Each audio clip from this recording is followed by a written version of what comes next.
did religion play in the conquest of Africa? Well, it played a key role because it came in with brotherhood. And the African believed in brotherhood. It came in one world idea, one great brotherhood.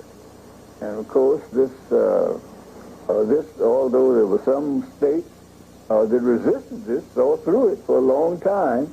And for example, remember the eternal Martyrs. You'd never forget them, because when you can't generalize for the continent, you see, because we're not talking about one nation, we're talking about a continent of people, you see. Have to keep that in mind every minute when you're talking about Africa, that you're talking about a continent. And we generally talk as though we're talking about one nation. We're talking about a continent made up of many nations. Okay, there were those who saw through the trick of religion as it was presented by both Islam and Christianity, and resisted both. The Martyr state was a great example of this. And there were others who resisted for a while, but eventually gave in because trade was a great attraction. Say, okay, you won't let us in, well, can you let us trade around your borders here? And they established trading posts all around your borders, and gradually, we got in. But surely you let the Christians come in with the, they just want to preach to you about the same God that you believe in. Just want to show you there's one God over all. But it was all trickery. Found this one. But it was all trickery. Yes, it turned out to be nothing but trickery. Now, I would not say that this was a grand design of trickery. They just saw there was the traders were shrewd enough to see, the explorers, the conquerors were shrewd enough to see that if they carried the missionaries in, they wouldn't have to go in fighting. Missionaries in trade as the first bait would make their pathway easier. I would call it, and have called it, the blacks' naivety, the blacks' gullibility, the blacks' over quest for brotherhood. For as I pointed out in a number of places, we were always the brotherhood seekers. We were always the brotherhood seekers. And this has been our main downfall. It never the reverse. The whites only sought brotherhood or pretended brotherhood, or the Asians only pretended brotherhood. And when they saw an advantage of economic and political rule as an ultimate outcome. Why is it that you always hear about European invasion of Africa, but very little about the Asian and the other groups that you mentioned? Because the Europeans were the last. Colonialism is uppermost in our mind. Colonialism has just been, that is, political colonialism, I put it that way, has just been destroyed. Economic colonialism still persists in Africa. So the European hold on Africa was politically broken when they began to become free and set up their own government. However, as I also point out in my writing, that Africa is only half free, and I would hardly call it half free, when it's only politically free. It will not be free until it's economically free. So long as the economy is still under the control of foreigners, then its government is under the control of foreigners. It was unfortunate that blacks in the United States are still, like their African brothers, absorbed with the idea that politics is their salvation. Politics is not the salvation of the blacks. Politics is only one aspect. Without the other, you're nothing, and that is economic power. Economic power controls the politician. The politician acts and is controlled by the economic power of this nation. of any nation. That's where the power lies. Breakdown Friday, Joseph Ward, Professor Carl Tone Jones, Patrick Irvin. We are back. How y'all doing? Hope y'all enjoying yourselves. Shout out to the builders of tomorrow. Getting into a breakdown of Chancellor Williams. Gave us a lot of information, but I'm centering this conversation around why haven't we learned from history? Up to this point in 2023, where we are in 2023. And with the understanding that everybody doesn't have the same education or wasn't exposed to a good amount of history. So talking to those who know the history, those who have been exposed to it, those who've taught it, those who've learned it, why haven't we learned from history? And overall, why do we have an issue letting go of our European attachments, understanding that we are under the system of white supremacy, but still we have European attachments that we just cannot let go of? So why can't we let go of our European attachments, and why haven't we learned from history? I want to start with you, Pat. Let's start with you. Why do you think, going off, listening to the information that Chancellor Williams has talked about in this clip, I know all three of us, and for those of you who are watching, if you aren't familiar with Chancellor Williams' book, Destruction of Black Civilization, you have to get your hands on it, you have to read it. But being familiar with his work and the information that he gave in the clip, you know, his book was basically was telling us, hey, this is what happened, and this is what happens when you don't learn from history. But why do you think we still haven't learned those lessons and been able to implement what we've learned, Pat? I think it's because we haven't really studied it or learned how to apply it. You know what I'm saying? Like Mm-hmm. when we go through the breakdown of what history is, even when he talks about politics, right? And he says, Mm-hmm. politics is not the answer. Right. Politics is a tool. A lot of us don't understand what he means by that. And that's because we haven't really bothered to look up what, each one of the words in that phrase, in that sentence means. You start talking to people about what politics is, I don't really have an answer. They Right. or the picture they paint is a picture that is so limited in scope. Politics is a necessary evil, but it is Mm-hmm. not the tool. When I'm teaching kids, I tell them politics is a tool used to solidify your gains.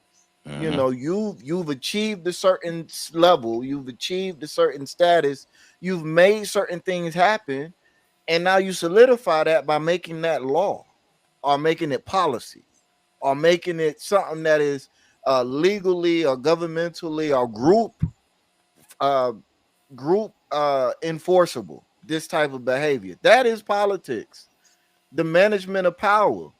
So, but then we get into, okay, well, if politics is the management of power, then it can't be how you accrue it, because you have to accrue power in order to engage in politics. Right. So how do you accrue power? And that's when he goes into economics. So people have Mm-hmm. all these, we don't talk, people think economics is only business. No, economics is the management of resources. The Right. management of resources. How do you manage your resources?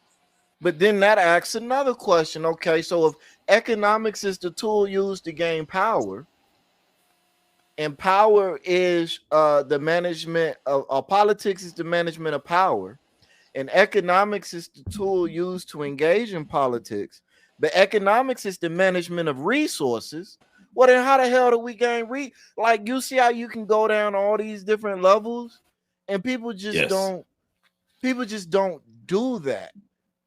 Right. They take these superficial, shallow versions, definitions, very limited of the words, and then they try to formulate some grand plan or some grand theory, and that's just not how it works. The other problem we have is they're taking the words of the ancestors and the elders, the master teachers from decades ago, and trying to apply them literally today. Chancellor Williams said that European colonism is foremost in our mind because it's the last thing that happened. Well, there's a Chinese colonization happening right now. So you can't say that the European colonization is the last thing that happened in 2023 because Right. that's not accurate anymore. But that's a small jump to make. But how many people are actually making that jump? Or when they do make that jump, they immediately try to refute everything else he's saying by saying, see, he ain't even accurate. What about what's going on right now? Totally missing the fact that you're living 30, 40 years after he After, said this right, this thing he right, just said.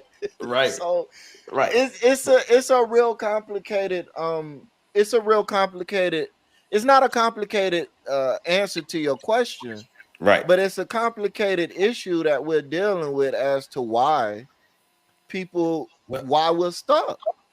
one of the things you mentioned right there, Chinese colonization. Chinese colonization is only possible if we haven't learned from the last group of people that colonized us, and we're still reeling from what happened from the last group of people that colonized us. Europe still controls the politics and the economy of the majority of the nations across the world that have black people living in them or even run by black people. Europeans have their hands in their economics and in their politics. So that is one thing that leaves us vulnerable. The Chinese, being a competitor of the Europeans and the Africans, saw a chance to be able to go in and open up and colonize. But on the African continent, colonization isn't possible if people aren't cooperating with the Chinese. That brotherhood that he was talking about. So we ain't learned, especially if we gonna see it, because we know Chinese colonization is happening right now. So in that light, we have not learned. Yeah. So same thing to you, PC. What give your ideas on why haven't we learned from history? I think we have learned from history. Yeah. And one of the things we learned from history is ass whoopings matter. I was waiting on it. I was Now, like, soon where as he he going with said this that, one? I was like, all right, I know where he going. It's a setup. Yeah, it's a setup. Yeah, they Yeah, do. They do. listen, man. We know that these Europeans got savage with it. There's also a history of Asians being savage with it. You see when the beverage occurred. I don't want to, I know how they do the thing. When the beverage occurred in 2020, we saw Asians whooping African ass all throughout China, Japan, wherever they were, kicking them on the streets. And African nations basically did very little to go get their people. We can relate to that. Some of us can relate to that. I'm not trying to start no trouble. But the bottom line is what Patrick said earlier. You need power to do any of this stuff. And we keep trying to find shortcuts to power. So we have pseudo intellectuals who want to gaslight the next generation of fighters because they ain't got the courage. I can recall a Facebook post of mine several years ago where a brother said he's learning and he's teaching his son to fight the battles tomorrow that he ain't fighting today. And I said, Negro, did you read what you wrote? Right. How the hell you gonna teach him how to do something you're not doing? And don't seem to have the courage to do. So that's one of the biggest issues that I see facing us right now. We don't want the smoke. We are very comfortable being colonized. Just not even just in Africa, here in America. Anywhere you see black people in the Caribbean, where there's the Asian invasion took place in the Caribbean long before it took place in Africa. And you look anywhere in the world, black people are, somebody else is in charge, even if it's a black face sitting at the head of the table. Exactly. And so we learned from it. And then you've had people who benefit. You have the small segment of society that benefits from the colonization, be it African dignitaries and leaders, be it your local crony politicians, way down to your civil your town councils and city councilmen, council people. They benefit. Pockets get stuffed to consistently, put glass ceilings up, thwart progress, promote propaganda against progress, lie to the faces of people, telling them progress has been made. I mean, I can't tell you how many people will argue that black people in such great positions after the Obama administration, when I live in North Philadelphia, and I can see what didn't happen. So, we're looking to be intellectual, and this, and I mentioned it, but Patrick uses a word that I think is brilliantly used. Oh, I don't have tongue ties tonight. Brilliantly used. I got it out, y'all. Epigenetic memory. Yeah. We remember how savage the reign of terror was here in America, the bloody summers of 1919, the whole consummation of the Jim Crow era. We remember that, the fear of being in the house before sundown. We remember all of those things, and it's passed down generation to generation. That's why the safest person in a black neighborhood is a little white girl who lost looking for mommy and daddy. Because ain't nobody going to touch that girl, and everybody's going to make sure she finds her way home safely, because we don't want to incur the wrath of the white community, white power structure, if something happens to that little girl. And I'm not saying it to say we should be hurting little children, but I'm just putting things in perspective. The perspective is we've learned from that history in terms of what we should do. You'll have debates with people about what we should do. But last I checked, during the Haitian Revolution, those Africans wasn't doing no debates. Last I checked, when Denmark Vesey was gathering his folk, there wasn't no debating going on about what should be done and how it should be done to motivate anybody. All right? When all the different uprisings happened on those plantations, it wasn't no debate. Nobody had to debate with Harriet Tubman about what must be done.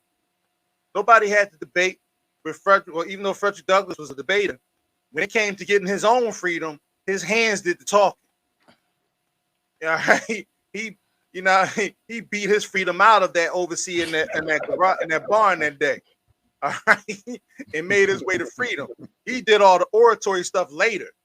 See, we want to do all the oratory stuff, and you can tell in the communities we live in right now, people don't even want to use their hands. That's why we all these out here in the streets.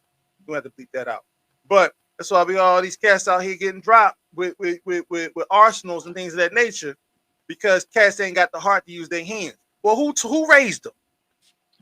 Who taught them? So our generation, right? And the one in my generation before yours. So we have laid down the 60s and the 70s, and I've spoken to elders. The fight was beaten out of black people who actually were pushing for black liberation. The fight was beaten out of them, and they were isolated on islands of their own. The majority of the community watched them, and the children watched them. So when the children grew up, the children said, "I'd rather gang bang on each other, because going after independence for black people, we'll have you a political prisoner. We'll have state-sanctioned hits on you by local law enforcement, and the way they wage war, they kick ass and ask questions later." And that's what So yeah, we learned the lesson. And the lesson was, we don't want that smoke. And I challenge you to challenge that. Exactly. That is, so I do agree that we've learned that we don't want to smoke. We've learned why not to fight back, because of the consequences of fighting back. And that go to, like you said, Patrick, talking about the epigenetic memory. We remember getting the butt whippings. We remember the executions. Mm-hmm. But also going back to one of the things Patrick said, and Chancellor Williams was talking about, politics, us not understanding politics, not using politics correct. And I just think about, politics of today. Our obsession with either the Democratic Party in majority, or the minority group of black people who have the obsession with the Republican Party, and really having the idea that this is the yellow brick path to take us home. This is how we're going to get to our freedom. This is how we're going to gain power. This is how we can manipulate and move power. And like we've all stated and we all understand, well, the three of us and Chancellor Williams, and hopefully our viewers understand. And if you don't, you're going to learn now. But once again, what Patrick stated, economics control politics. It's the money that get people moving. It's not that, like, you want to get a bill passed, you got the right amount of money. That's how you get the power. That's how you get some of the political power. But once again, going back to what you said, talking about the resources, but we haven't learned those political lessons because of the way we are. We don't even play the politics game. The way we're used politically as pawns in the political game, because we don't play the game plays us. Because look how many of us, especially Democrat, how many of us vote Democrat and we don't get what we should be getting. We just vote. And then, you know, I believe in voting, but I believe our votes could have a lot more power if we did things different, if we voted in the block, if we came together, we unified, all the things that we know we need to do. But the thing is, we continue to do the same things over and over and over. And let's get ready for all of the campaigns and all of the ads and all of the propaganda to push us to vote a specific way. Let's get ready for all of the shaming tactics that's going to come from the left side. Let's get ready for all that. Let's get ready for the right side to be like, hey man, see them folk over there, they don't really love you. Come on and get with us. Come on and be with us. We finna be enticed from both sides just to get nothing out of it, because we still haven't learned how to play the game. We got to learn our lessons. And until we learn our lessons, we're going to keep kicking the dang on can down the road. Come on.